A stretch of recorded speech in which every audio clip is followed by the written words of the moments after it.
네, 고맙습니다. 오늘은 제가 많은 감동 받은 홍익인간하고 선비 정신에 대해서는 강력하게 말씀드리겠습니다. 먼저 현대 한국의 한류에 대해서 한 마디 말씀드립니다.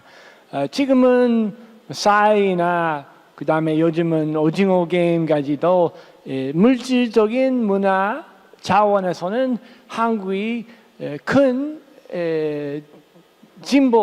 진행이 있었어요. 큰 성공이 있었고 큰 성과가 있었어요. 다만은 제 보기에는 이거는 마지막 이런 목적지 아니고 시작입니다.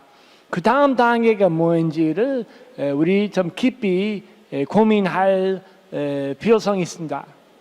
특히 한국의 전통을 생각하면은 저는 고전 문학 한국의 전락을 오랫동안 연구한 사람으로서 원래는 6.25 사상 주로 했지만은 한국의 한류, 한국 문화의 핵심은 눈에 보이지 않은 가치관, 눈에 보이지 않은 정신입니다. 특히 홍익인간하고는 제 나름대로 해석에 따르면은 홍익인간은 사회 공동체를 통일시키는 신념, 그다음에 그런 여러 사람을 위해서 여러 국민을 위한 이익을 항상 생각하고 이런 현대 사회에서는 이기적인 극단적인 개인주의를 극복해서는 공동체의 중심으로 생각하는 문화입니다. 정신입니다. 선비 정신은 같이 항상 병행해야 되는 부분이 있지만은 지식인의 역할입니다.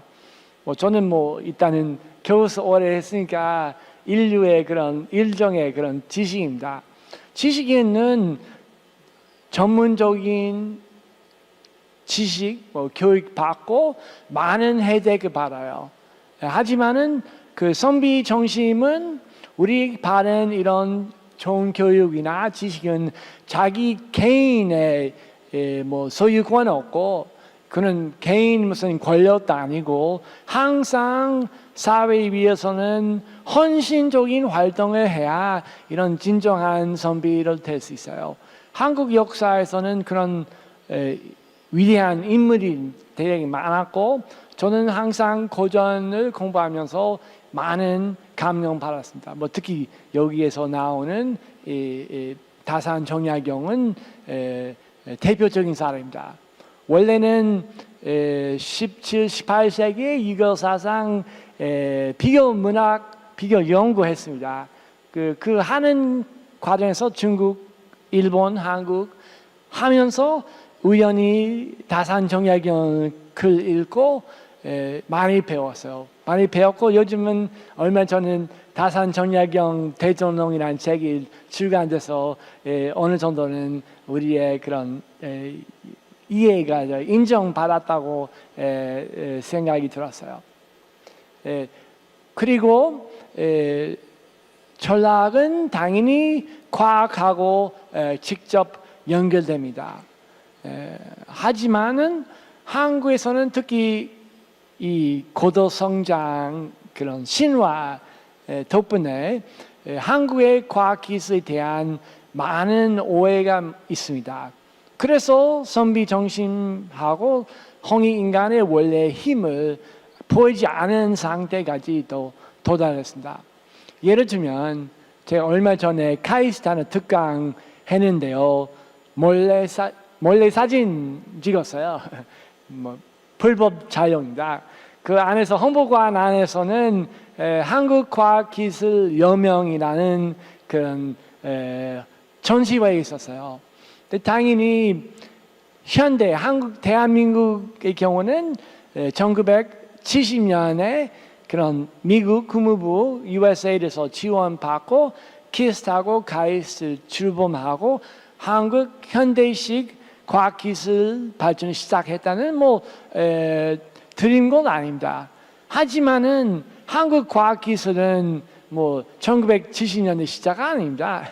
절대 안 그래요. 어떤 의미에서는 뭐 12세기, 12세기 있다면은 한국에서는 전문학, 수학, 기계공학이나 여러 그 분야 영역에 있어서 잘하는 것뿐만 아니고 아마 전 세계적으로 가장 앞서가는 나라에 있었고, 근데 고대부터는 신라하고 백제 유적 보면은 상당히 앞서가고 있는 이게 기술의 사례도 있습니다.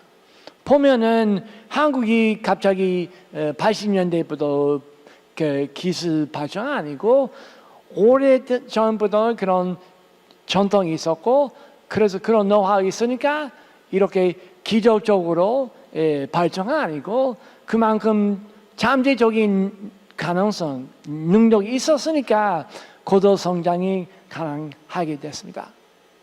뭐 같은 맥락에서는 행정도 얘기하려고 합니다. 제가 얼마 전에 특히 그 성비정신, 뭐 공무원의 경우는 뭐 교수도 그렇지만은 우리 현대 사회에서는 고민하는 부분 문제에 대해서는 해답은 미국이나 해외 아니고 뭐 구글이나 그런 대기업도 아니고 한국 전통, 한국 역사 안에서 그 정답이 찾을 수 있어요. 예를 들면은 정보화 시대에서는 뭔가 정확한 정보인지 그 거의 구별할 수 없는 혼란의 시대에 됐습니다. 그러면 해결하면은 특히 도움이 될 수 있는 부분이 한국의 조선 왕조의 그 춘추관 정통, 거기서는 조선 왕조에서는 사관, 공무원은 한평생 그 당시 고위 관료, 그 다음에는 그 왕, 귀족, 그 다음에 지방시를 그 관찰하고 항상 사실관계를 증명하면서 조선 왕조실록을 편찬했습니다. 보면이 그 조선 왕조실록을 보면은 정확한 부분이 많고, 예를 들면 어떤 사건 하나 있었고 왕이 어느 날 말 탔다가 말에서 떨어졌어요.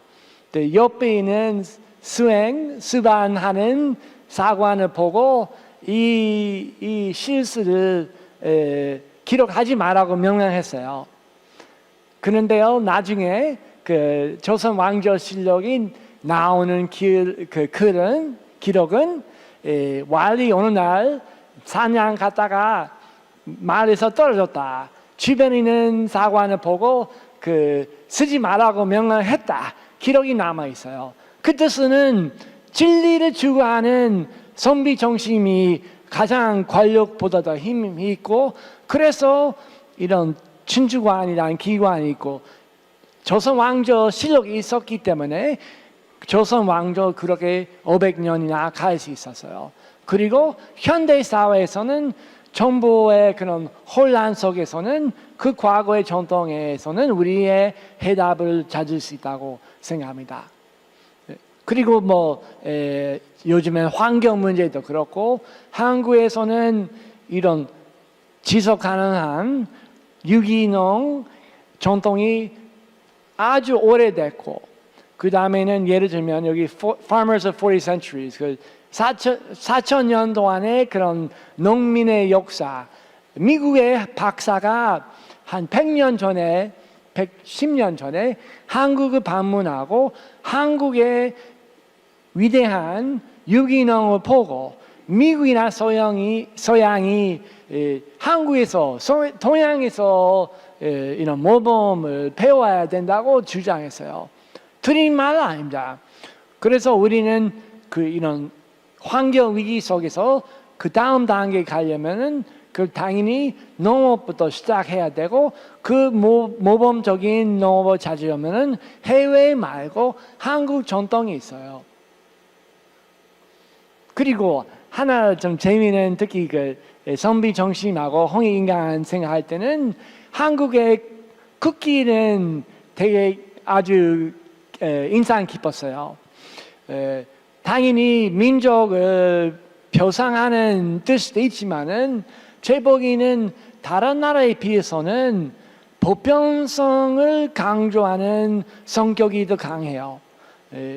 위에서는 우리 뭐 팔괘하고는 음양이 표시되고 있고, 그는 바로 어떤 특정한 나라, 민족, 질이 아니고 어떤 귀족도 아니고 우리 우주의 원리를 표상하는 거의 유일한 국기입니다. 그 깃발은 저는 볼 때마다 상당히 기쁜 그런 감동도 했고 했습니다. 그 다음에는 현대 한국 사회에서는 갈수록 저 같은 한국 사람도 많아요. 일단 원래는 얼굴이 좀 다르고, 그 다음에는 좀 문화적인 배경이 좀 다르지만은 한국 문화는 오히려 서양 문화이나 일본 문화이나 중국 문화보다도 보편성의 전통도 강하고, 다문화 시대에서는 충분히 맞춤형으로 수많은 외국인을 받아들이고 한국도 큰 대한민국을 만들 수 있다고 생각합니다. 그뿐만 아니고 통일하는 과정에서는 그 보편성을 강조하는 한국의 홍익인간 사상하고 유교 사상, 불교 사상은 통일에도 대단히 큰 역할을 하고 있다. 그런 홍익은 요즘은 한국 국내에서 상당히 논란됐지만은 통일을 하려면은 당연히 홍익인간으로 해야 되고, 이런 민주시민과 그거 갖고는 남북의 통일, 소통이 가능하지 않습니다.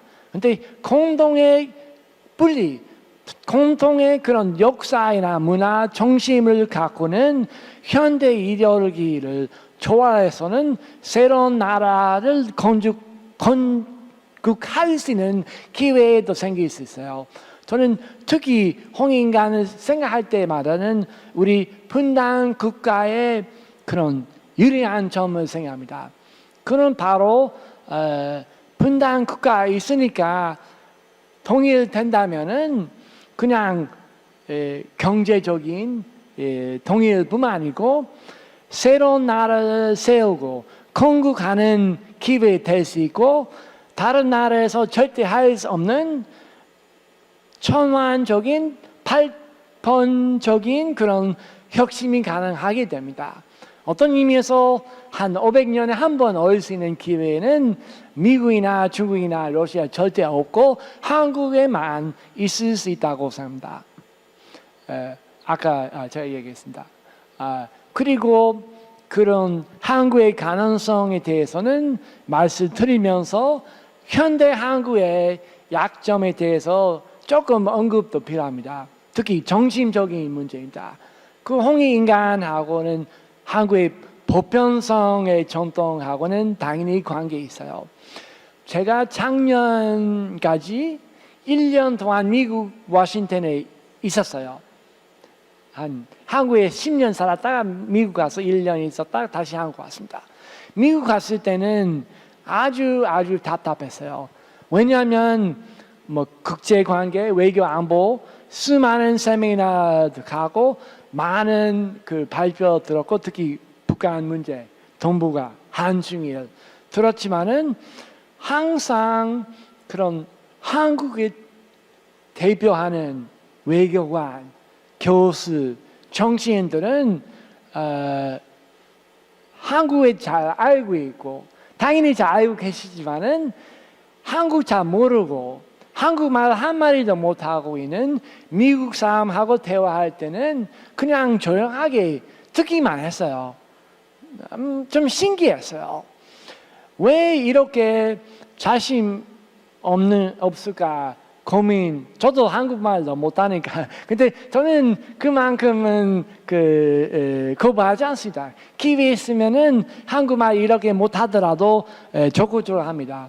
그래서 이런 좀 이해하기 힘든 현대 대한민국의 그런 심리를 이해하려면은 제 생각은 이 원인 3가지 얘기할 수 있어요. 첫 번째 단순해요. 이런 사대주의 전통이다. 뭐 조선 이래 이런 태국, 뭐 중국, 일본, 미국에 대해서는 지나치게 예민하고 눈치 보고 제대로 한국 입장을 표현 못하는 그런 문제점이 있었어요. 그 부분 아마 설명이 필요 없을 정도는 분명한 사실입니다. 많이 좋아졌지만은 그래도 남아 있어요. 그것보다 조금 미묘한 부분인데 한국이 지금은 분단 국가입니다. 여기서 남한에서 항상 정치, 교육, 언론, 뭐 행정 하고 있지만은 북쪽에서는 똑같이 하고 있습니다. 항상 병행하고 있습니다. 하지만은 우리는 북한에서 김정은 발언 빼고 상세한 설명 하나도 듣지 않고 잘 모르는 상태입니다. 그래서 이런 분단 국가, 분단 문화, 분단 민족은 뭐 민족 하나 있죠. 그런 환경 안에서는 미묘하게 사람들의 그런 심리에 영향이 있어요. 그래서 어떤 의미에서는 그만큼 자신 있게 표현 못할 수 있고, 그래서 그만큼 한국, 조선, 고려에 대해서는 그만큼 자신 못 가질 수 있는 그 결과도 있을 수 있고. 근데 세 번째는 가장 묘합니다.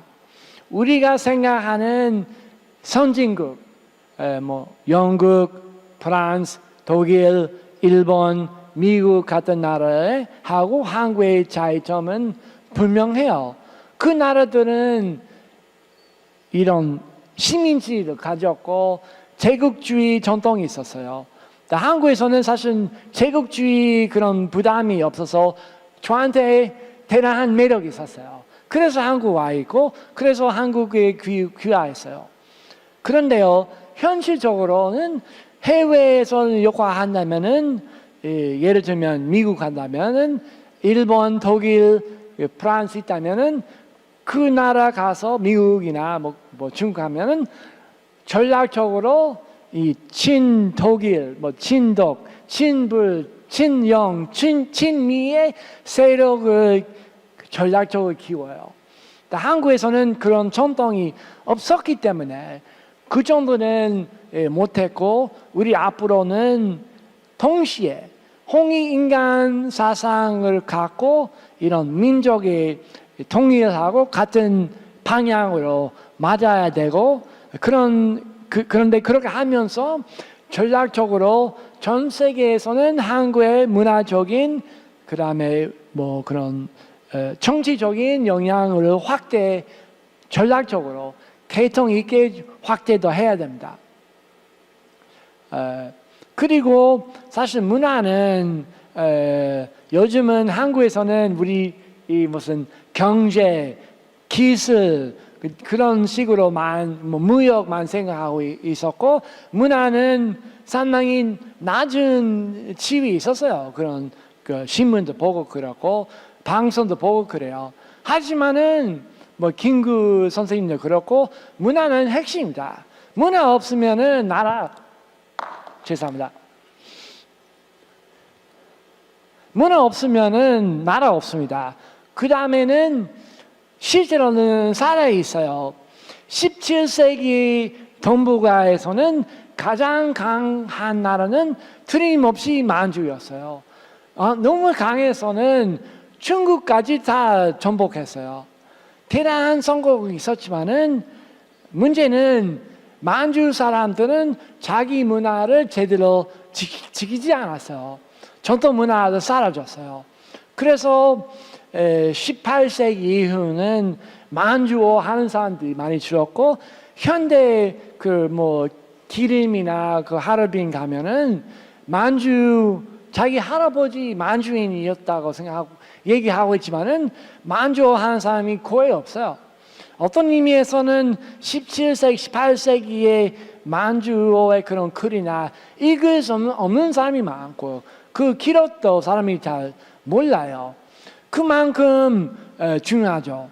한국이 잘못하면은 그런 식으로 될 수 있고, 끝까지 한국의 독특한 문화를 지켜야 그 힘이 있을 수 있고, 정치적으로, 전략적으로 힘이 있고, 반대로 문화를 무시하면은 그 만주 그런 잘못된 길로 갈 수 있습니다.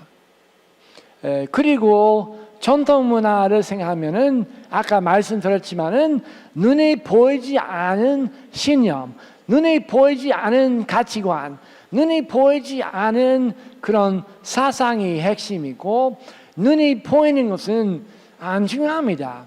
요즘은 특히 소양 영향을 받아서 대한민국의 성공을 이렇게 소개합니다.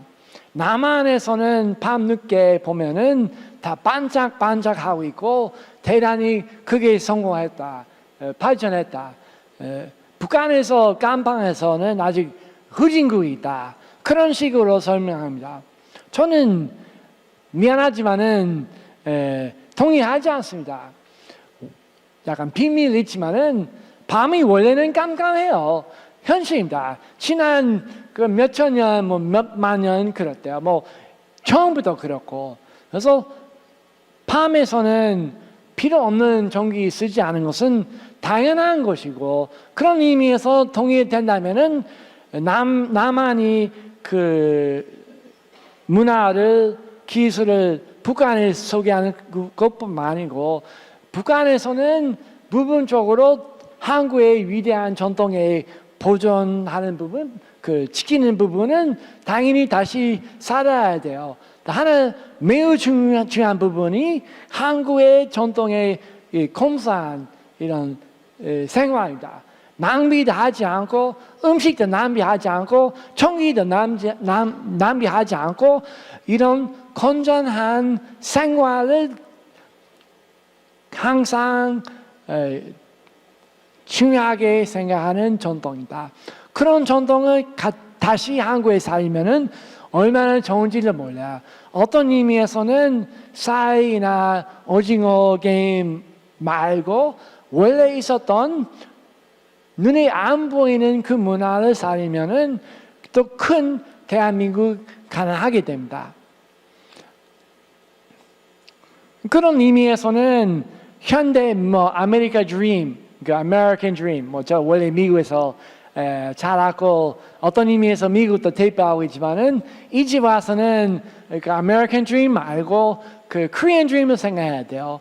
Korean Dream이 당연히 미국보다 영향력도 커요. 어떤 의미에서는 현실적으로는 동남아, 중국, 중앙아시아, 아프리카, 남미까지도 미국이나 중국보다는 한국이 적당한 좋은 사회도 많고 좋은 문화 있고 한류까지도 인기 많아요. 하지만 그 다음 단계는 누구나 모범할 수 있는 한국이 당연히 현대 남한의 소비만 하고 여성을 하나 상품화하고 있는 그런 한국은 아닙니다. 차라리 한국의 전통 문화 다시 살려서 새로운 레네상스는 있어야 그런 모범적인 한국을 만들 수 있어요. 풍수도 사례가 많죠.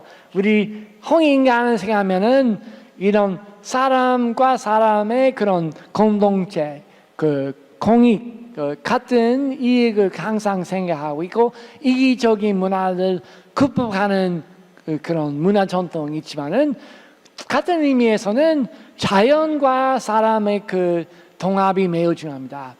풍수질이 바로 그 전통이다.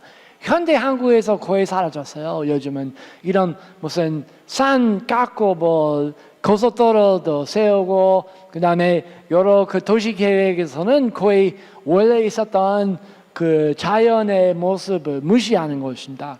원래 풍수는 이 사람이 사는 하웨이 마을의 전통 공동체 마을에서는 주변에 물 흐름하고 바람하고 흙하고 산이나 밭하고의 호흡 이런 균형을 잘 유지하면서 오랫동안 100년, 500년, 1000년도 갈 수 있는 인류의 공동체나 건강을 만드는 비결입니다. 그런 식으로 생각하면 좋겠고, 그는 옛날 것이 아니고 한국의 미래는 바로 풍수지리 속에서는 발견할 수 있어요. 같은 맥락 있지만은 사랑방, 예를 들면 지금 페이스북이나 있지만은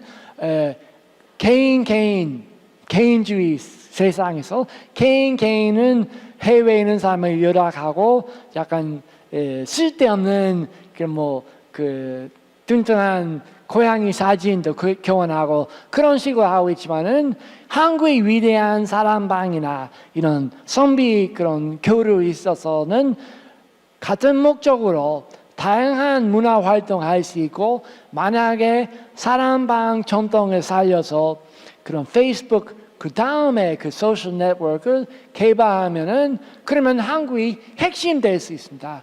그만큼 문화적인 힘이 있고 문화력이 있어요, 한국에서.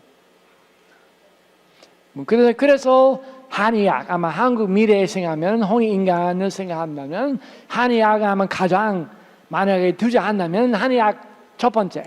한국에서 해외에서는 사람이 잘 몰라요, 한의학. 중국이나 동양 더 구별 못하고 있고, 그 다음에 예절, 어떤 식으로 한국 예학 전통에 따라서는 이런 예의 바르게 여러 사람하고 좋은 그 유대 관계 유지하면서 공동체 위해서는 헌신적으로 할 수 있는지 그런 노하우 있고, 그 다음에 아까 말씀드린 유기농 전통, 그 다음에 한옥, 친환경 건축 전통은 지금은 부분적으로 소개되고 있지만은 한국의 미래에 있고, 그 다음에 해외에도 충분히 한옥 건축을 소개하면 대단히 시장성 있다고 생각합니다. 네, 오늘은 제가 이렇게 좀 짧게 소개했지만은 제가 지금 제 하는 것에 대해서는 조금 더 말씀드립니다. 특히 미국에서는 원래는 한국 아니고 원래는 학부 때는 중국 고전 문학을 공부했습니다. 한문, 한시, 그 다음에 한문 소설 출했습니다. 대학교 졸업하고 바로 일본에 유학해서 일본 한 6년 동안 살았어요. 한국에 사실 잘 몰랐어요. 그리고 예일대학에 입학했을 때는 한국학 전공도 없었고, 지금이라도 예일대학에서는 한국학 그 전공 교수도 없습니다. 당연히 미국 대학교에서는 한국 홍익인간이나 소개하는 콘텐츠 없습니다. 일본 전통이 사무라이나 소개하고 있죠. 다 아이들 아기 때부터는 사무라이나 무사 전통 만화 통해서 아니메 통해서 알게 됐지만은 한국의 선비 정신이나 그런 홍익인간은 우리는 미국 그 학생들한테 접촉할 기회 없어요. 그래서 잘 몰랐고 일본에 유학했다가 다시 미국 와서 하버드에서는 박사 학위 했습니다. 그런 공부하면서 왠지 중국과 일본 사이에서는 분명히 별도로 그런 위대한 전통이 있지만은 저한테 소개되지 않고 이런 또 하나의 전통이 있다고 알게 됐어요. 그래서 좀 고민했다가 한국어 수업도 들어봤어요. 한 학기 하고 그 다음에는 95년 1년 동안 유학으로 왔습니다. 그때는 한국 잘 소통 말도 못했고 상당히 수준이 낮았어요. 근데 뜻밖의 한국에 와 보니까 한 1년 동안 유학했지만은 1년 동안에 제 집사람을 포함해서 수많은 친구도 생겼어요. 아마 일본에 6년 있었지만은 일본보다는 한 10배 정도 친구 많아서 1년 동안에. 그리고 저하고 상당히 잘 통하는 부분이 많았어요.